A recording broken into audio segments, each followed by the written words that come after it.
भाजपने नागपुरातील बहुतांश प्रभागांसाठी नाव निश्चित झालेल्या उमेदवारांना एबी फॉर्म दिलेत।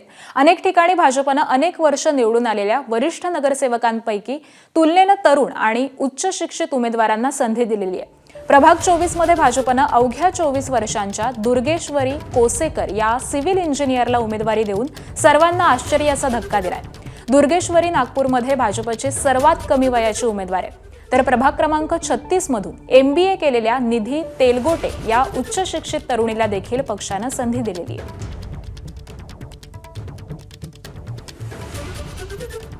आपल्यासोबत दुर्गेश्वरी कोसेकर आहे। दुर्गेश्वरी फक्त 24 वर्षाची आहे।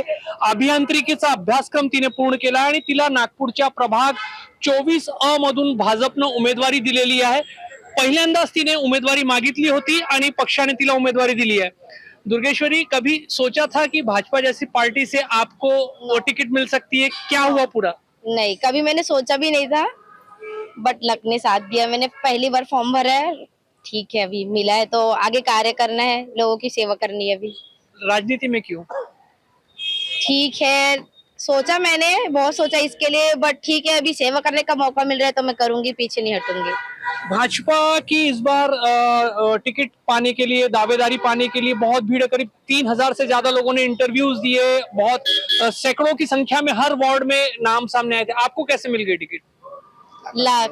मेहनत, बहुत मेहनत की है पीछे, इसके पीछे चाचा ने बहुत सपोर्ट किया है, चाचा ने बहुत मेहनत किया है, सभी ने मेहनत किया है, मैंने भी मेहनत किया है, मेहनत ने रंग लाई। अभी तो आप भाजपा का काम पिछले कुछ दिनों से कर रही थी? 5 साल से इसके पीछे लगे हुए हैं, फाइनली आज जाके मिला है, जीत हासिल हुई है आज। तो आपके काम की वजह से मिला है या दुर्गेश्वरी ने भी सही में काम किया है? नहीं, हम दोनों के वजह से ही मिला है। भले की कोशिश मैंने ज्यादा किया है, लेकिन उन्होंने भी मेरे साथ काम किया है।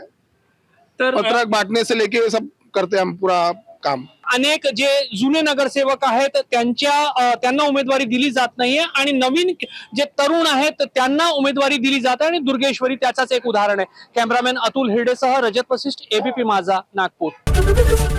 एबीपी माझा, उघडा डोळे बघा नीट।